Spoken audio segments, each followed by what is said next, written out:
Il s'attache, mais pas comme tu le crois, pas à ta beauté, pas à ce que tu fais pour lui, pas même à tes efforts.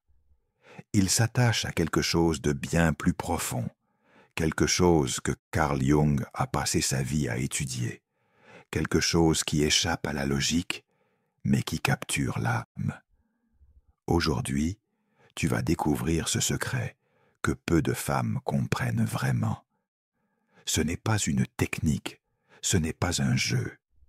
C'est une force archétypale qui, lorsqu'elle s'éveille en toi, le marque sans qu'il puisse l'expliquer, sans qu'il puisse résister, sans qu'il puisse oublier.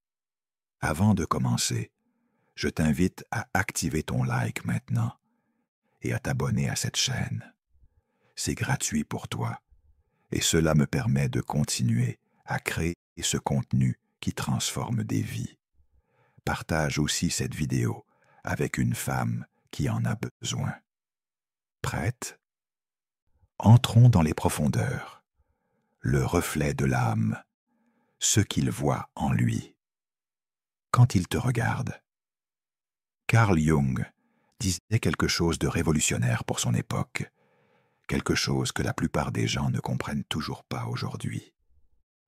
Il disait que nous ne tombons jamais amoureux d'une personne. Nous tombons amoureux de la version de nous-mêmes que cette personne nous permet de rencontrer. Laisse cette vérité pénétrer en toi. C'est brutal, c'est direct, mais c'est la clé de tout. Un homme ne s'attache pas à toi parce que tu es belle. Il y a des milliers de belles femmes. Il ne s'attache pas parce que tu es intelligente, drôle ou attentionnée. Ces qualités attirent, oui, mais elles n'attachent pas. Ce qui l'attache réellement, c'est l'homme qu'il découvre être quand il est près de toi. C'est le reflet que tu lui renvoies de lui-même, un reflet qu'il n'a jamais vu ailleurs, un reflet qui lui montre une version de lui qu'il ne savait même pas possible. Jung appelait cela la projection de l'anima, cette partie féminine inconsciente présente en chaque homme. Quand une femme active cette partie de lui, quand elle devient le miroir de son âme, plutôt que simplement un objet de désir, quelque chose de magique se produit. Il ne te voit plus comme une femme parmi d'autres. Tu deviens le portail vers une partie de lui-même qu'il a cherché toute sa vie, sans savoir qu'il la cherchait. Écoute l'histoire de Gabrielle, 34 ans, qui m'a écrit il y a quelques mois. Elle était avec un homme qui, selon elle, n'était pas prêt pour l'engagement. Tous ses amis lui disèrent de partir, qu'il ne changerait jamais. Mais Gabrielle ne cherchait pas à le changer. Elle était simplement elle-même, pleinement ancrée dans sa propre lumière. Elle ne lui demandait rien, ne l'attendait pas, ne tournait pas sa vie autour de lui. Elle vivait, rayonnait, existait. Et voici ce qu'il lui a dit 6 mois plus tard, les larmes aux yeux. « Avec toi, je ne joue plus de rôle. Je ne suis plus l'homme que je crois devoir être. Je suis l'homme que je veux être. Et cette sensation, je ne l'ai jamais ressentie avec personne d'autre. J'ai peur de te perdre, parce que je sais que si tu pars, je perds cette partie de moi que tu as réveillée. Tu vois la différence? Elle n'a pas essayé de le capturer. Elle n'a pas utilisé de stratégie. Elle était simplement un espace de liberté émotionnelle où il pouvait respirer, être vulnérable, être réel. Et c'est cela qui l'a attaché à un niveau que ni lui ni elle ne pouvaient comprendre rationnellement. Alors pose-toi cette question maintenant, avec honnêteté. Quand il était avec toi, quel homme se sentait-il être? Se sentait-il jugé, analysé, évalué? Ou se sentait-il vu, accepté, libre d'être imparfait? Parce que tu peux lui donner tout ton amour, toute ton attention, tout ton temps, Mais si en ta présence il se sent diminué, confus ou sous pression, son âme ne s'attachera jamais. L'attachement véritable ne naît pas de ce que tu fais pour lui. Il naît du sentiment de paix qu'il ressent en lui-même quand tu es là. Et cette paix, tu ne peux pas la fabriquer. Tu ne peux que l'incarner en étant profondément connecté à ta propre essence, à ta propre complétude. L'ombre et la lumière. Comment tu touches sa part cachée. Jung a consacré des décennies à étudier ce qu'il appelait l'ombre, cette partie de nous-mêmes que nous refoulons, que nous cachons, que nous refusons de voir. Chaque homme porte en lui une ombre, des peurs qu'il n'avoue pas, des blessures qu'il ne montre jamais, des rêves qu'il a enterrés pour paraître fort, pour réussir, pour survivre dans un monde qui lui dit qu'un homme ne doit pas ressentir, ne doit pas pleurer, ne doit pas douter. Et voici le secret que personne ne te dit. Un homme s'attache profondément, irrévocablement, à la femme qui peut toucher son ombre sans la juger, qui peut voir sa noirceur sans la fuir, qui peut tenir l'espace pour sa vulnérabilité sans le considérer comme faible. La plupart des femmes, sans le savoir, rejettent l'ombre masculine. Elles veulent l'homme confiant, l'homme qui a toutes les réponses, l'homme qui les protège émotionnellement. Et quand il montre un moment de doute, de peur, de confusion, elles paniquent. Elles essaient de le réparer, de le motiver, de le pousser à être fort. Et en faisant cela, elles ferment la seule porte par laquelle un attachement profond pouvait se créer. Mais toi, quand tu comprends cela, quand tu permets à un homme d'être totalement humain en ta présence, quelque chose de profond se produit. Il baisse ses défenses, il arrête de performer, il commence à te montrer les parties de lui qu'il cache au monde entier. Et à ce moment-là, tu ne deviens pas seulement une femme qu'il désire, tu deviens le sanctuaire de son âme.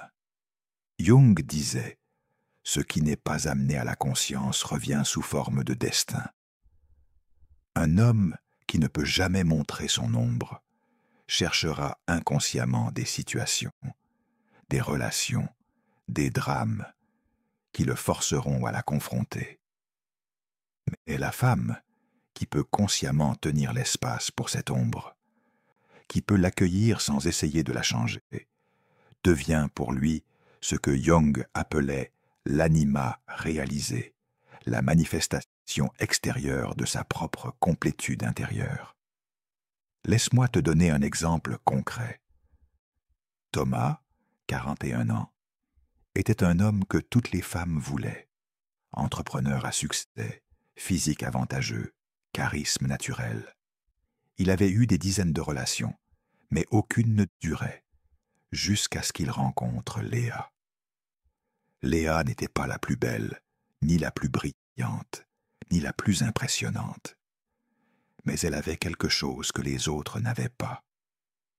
Une nuit, après 3 mois ensemble, Thomas s'est effondré. Les pressions financières, le stress, les doutes sur sa propre valeur, tout est sorti. Il a pleuré. Il s'est montré brisé.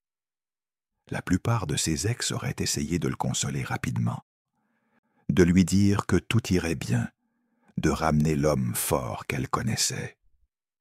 Mais Léa a fait quelque chose de différent. Elle s'est assise près de lui, en silence.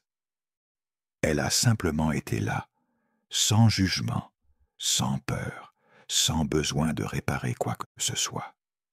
Elle a tenu l'espace. Et voici ce qu'il m'a dit plus tard. À ce moment-là, j'ai su que c'était elle. Parce qu'elle ne m'a pas abandonné quand j'ai cessé d'être l'homme que je montre au monde. Elle m'a vu à mon pire et elle est restée. Pas par pitié, mais par une acceptation si profonde que pour la première fois de ma vie, je me suis senti entier. C'est cela, le pouvoir de toucher l'ombre. Ce n'est pas de la sympathie, ce n'est pas de la complaisance. C'est une présence si ancrée, si solide, que l'autre peut s'effondrer, sans que tu t'effondres avec lui. C'est la force de rester toi-même pendant qu'il traverse sa noirceur, et cette force crée un lien que rien ne peut briser. La paradoxe jungienne. L'union des opposés Jung avait une théorie fascinante sur l'amour authentique. Il disait que l'attraction véritable n'existe que dans ce qu'il appelait la coincidentia oppositorum, l'union des opposés. Un homme ne s'attache pas à une femme qui est exactement comme lui, ni à une femme qui est son contraire total. Il s'attache à la femme qui peut danser dans le paradoxe, qui peut être à la fois douce et forte, vulnérable et inébranlable, présente et mystérieuse. C'est ce que la plupart des conseils modernes ne comprennent pas. Ils te disent soit de te donner complètement, soit de jouer la dure à cuire, soit d'être toujours disponible, soit d'être toujours distante.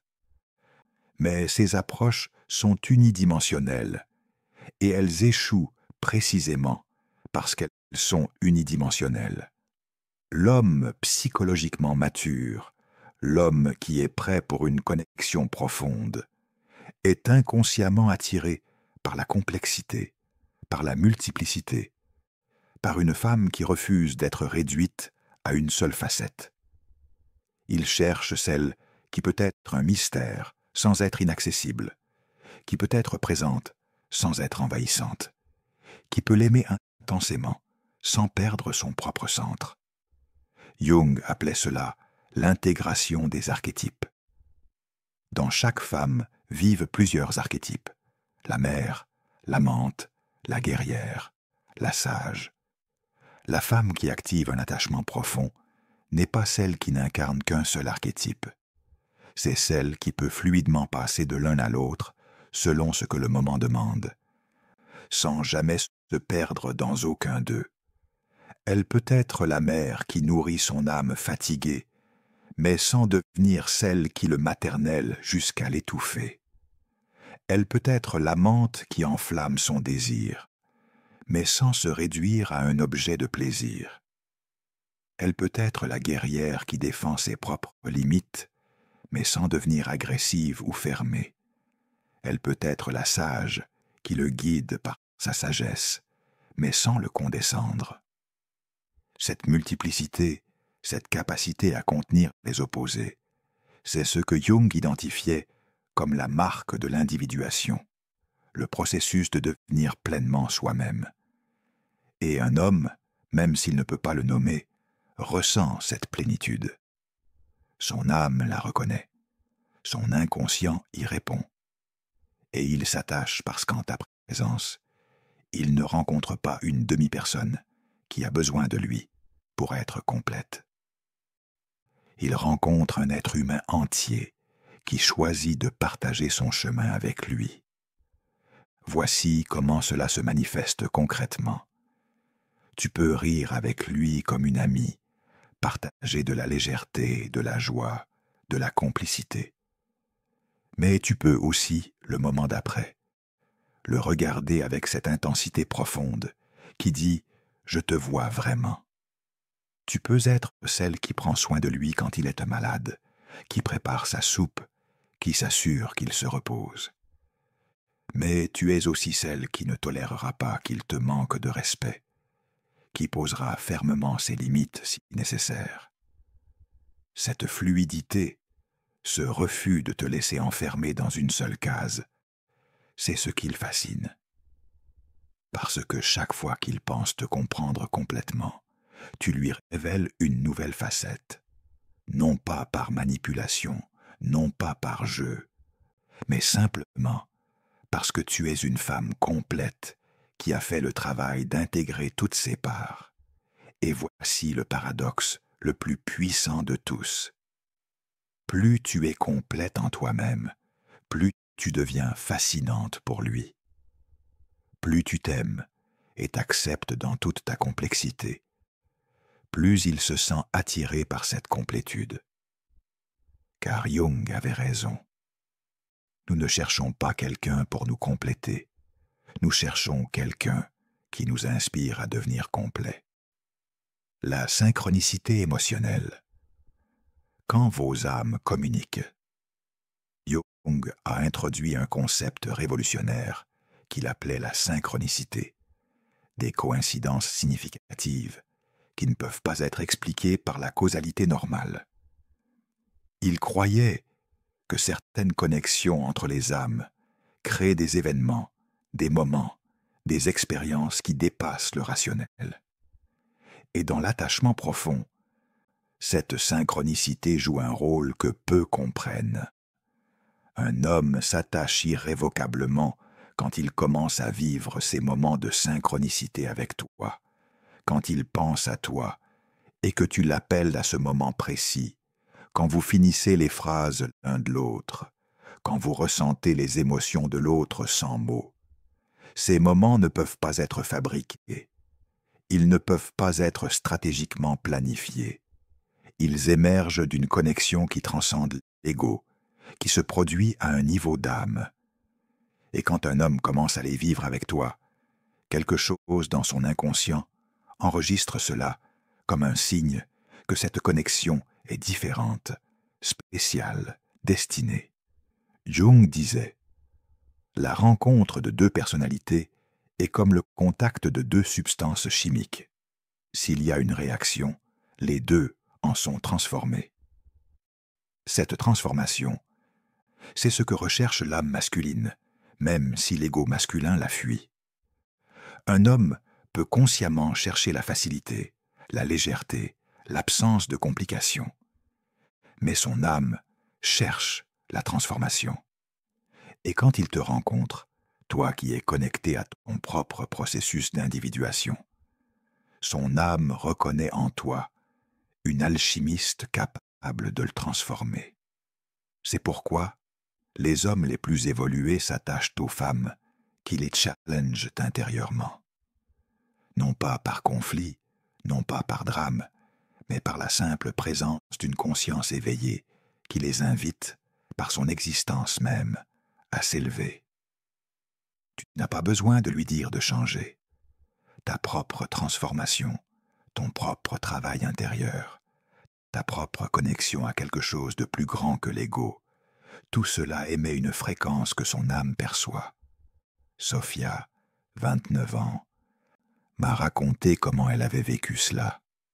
Elle pratiquait la méditation depuis des années, faisait un travail thérapeutique profond, lisait Jung et d'autres psychologues des profondeurs. Elle ne cherchait pas particulièrement une relation, elle était sur son propre chemin. Puis elle a rencontré Marc. Marc était l'opposé d'elle sur le papier. Ingénieur pragmatique, sceptique, ancré dans le matériel. Mais en quelques semaines de fréquentation, quelque chose d'étrange s'est produit. Il a commencé à faire des rêves intenses, à se poser des questions sur le sens de sa vie, à ressentir des émotions qu'il avait enfouies depuis l'enfance. Et il a réalisé que tout cela avait commencé depuis qu'elle était dans sa vie. C'est comme si ta présence avait ouvert une porte en moi que je ne savais même pas exister, lui a-t-il dit. Je ne comprends pas ce qui se passe, mais je sais que je ne veux plus jamais fermer cette porte.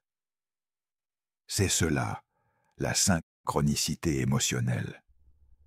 Ce n'est pas que tu le changes directement, c'est que ta propre fréquence vibratoire, ta propre connexion à ton inconscient, à ton âme, active quelque chose en lui qui était endormi. Et cette activation crée un attachement si profond qu'il dépasse toute logique. Le processus d'individuation. Devenir. Celle qui l'attache.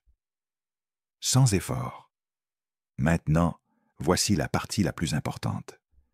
Tout ce que je t'ai expliqué jusqu'ici n'est pas une stratégie que tu peux appliquer superficiellement.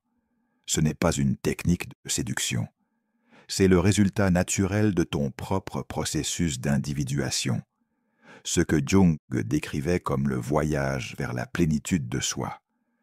Une femme qui attache un homme sans effort n'est pas celle qui essaie d'activer des déclencheurs. C'est celle qui a fait le travail profond d'intégration de sa propre psyché. Elle connaît son ombre et l'a acceptée. Elle a intégré ses archétypes féminins. Elle est connectée à son anima, sa partie masculine intérieure, ce qui lui permet d'être complète, sans avoir besoin d'un homme pour la compléter. Ce travail commence par l'honnêteté radicale avec toi-même. Quelles sont les parts de toi que tu caches? Quelles sont les émotions que tu refuses de ressentir? Quelles sont les blessures que tu n'as jamais guéries? Jung disait, « Ce à quoi tu résistes persiste. » Tant que tu fuis tes propres profondeurs, tu émettras une fréquence de manque, et c'est cette fréquence que les hommes fuient. Mais quand tu commences à faire face à ton ombre, à accepter tes parts sombres, à intégrer ta colère, ta tristesse, ta peur, ton besoin, quelque chose de magique se produit. Tu deviens entière, tu deviens solide, tu deviens cette femme qui n'a plus besoin de validation extérieure parce qu'elle s'est validée elle-même dans toute sa complexité humaine. Et c'est cette femme-là, celle qui a traversé son propre enfer intérieur et en est ressortie plus forte, plus sage, plus compatissante. C'est cette femme-là qui attache un homme à un niveau d'âme, parce qu'elle ne projette plus ses besoins non satisfaits sur lui. Elle ne cherche plus quelqu'un pour la sauver. Elle est déjà sauvée. Et dans cette plénitude, elle devient irrésistible. Voici les 3 piliers du travail d'individuation qui transforment naturellement ta présence. Premier pilier, l'intégration de l'ombre. Passe du temps chaque jour à explorer les parts de toi que tu juges inacceptables. Ta jalousie, ta colère, ton besoin de contrôle, ta peur de l'abandon. Écris-les, ressens-les, accepte-les. Jung disait, « On ne devient pas éclairé en imaginant des figures de lumière, mais en rendant l'obscurité consciente. » Quand tu cesses de fuir ton obscurité, tu cesses aussi de projeter cette fuite dans tes relations. Deuxième pilier, la connexion à ton animus. Développe ta partie masculine intérieure. Prends des décisions fermes. Pose des limites claires. Défends tes valeurs sans t'excuser. Poursuis tes objectifs avec détermination. Quand ta partie masculine intérieure est développée, tu n'as plus besoin de chercher un homme pour te donner force et direction. Tu deviens une femme complète qui peut accueillir la masculinité extérieure sans en dépendre. Troisième pilier, l'écoute de l'inconscient. Prête attention à tes rêves, à tes intuitions, à ces murmures de ton âme qui te guident. Jung croyait fermement que l'inconscient nous parle constamment, mais que nous avons appris à l'ignorer. Quand tu recommences à écouter cette voix intérieure, quand tu fais confiance à ton intuition plutôt qu'à ton mental analytique, tu t'alignes avec une sagesse qui dépasse l'ego. Et cet alignement se ressent dans ta présence. Voici la vérité finale que je veux que tu intègres profondément. Tu n'es pas ici pour apprendre à attacher un homme. Tu es ici pour devenir tellement complète, tellement intégrée, tellement connectée à ton essence, que l'attachement devient un effet secondaire naturel de qui tu es. C'est le paradoxe ultime. Quand tu cesses de chercher à attacher, tu deviens celle que personne ne peut oublier. Le chemin vers ton pouvoir authentique Nous voici à la fin de ce voyage, dans les profondeurs de la psyché jungienne et de l'attachement véritable. Si tu as ressenti quelque chose en écoutant ces mots, si une part de toi s'est réveillée, c'est parce que tu reconnais cette vérité dans ton âme. Tu n'as jamais eu besoin d'apprendre à manipuler, à séduire, à capturer. Tu avais besoin de te souvenir de qui tu es vraiment, une femme complète, une alchimiste de sa propre transformation, un être humain en processus d'individuation qui, par sa simple présence consciente, éveille ce même processus chez ceux qui croisent son chemin. Un homme s'attache sans pouvoir l'éviter quand il rencontre cette femme. Non pas parce qu'elle est parfaite, mais parce qu'elle est réelle. Non pas parce qu'elle fait tout bien, mais parce qu'elle accepte son humanité imparfaite. Non pas parce qu'elle le poursuit, mais parce qu'elle est si ancrée dans son propre centre qu'il se sent attiré vers cette gravité émotionnelle. Carl Jung a passé sa vie à étudier les mystères de l'âme humaine. Et si tu intègres ne serait-ce qu'une fraction de sa sagesse, tu transformeras non seulement tes relations, mais ta vie entière. Car le travail d'individuation n'est pas un travail pour trouver l'amour. C'est un travail pour devenir amour. Et quand tu deviens amour, l'attachement des autres devient inévitable. Alors commence aujourd'hui. Regarde dans ton ombre. Intègre tes opposés. Écoute ton inconscient. Deviens la femme complète que tu es destinée à être. Et observe comment, sans effort, sans stratégie, sans manipulation, tu deviens celle que les âmes masculines cherchent toute leur vie. Si ce message a touché quelque chose en toi, montre-le en laissant un like puissant et en t'abonnant à cette chaîne. Active la cloche pour ne manquer aucune vidéo. Et si tu veux aller encore plus loin dans ce travail de transformation, deviens membre de cette chaîne pour accéder à du contenu exclusif et à un accompagnement plus personnalisé. Je te laisse maintenant avec 2 autres vidéos essentielles qui continuent ce chemin de transformation. Choisis celle qui résonne avec toi et rejoins-moi là-bas. Comme toujours, je suis Christian, ton psychologue et philosophe. Et je te dis à très bientôt pour continuer ensemble ce voyage vers ta plénitude.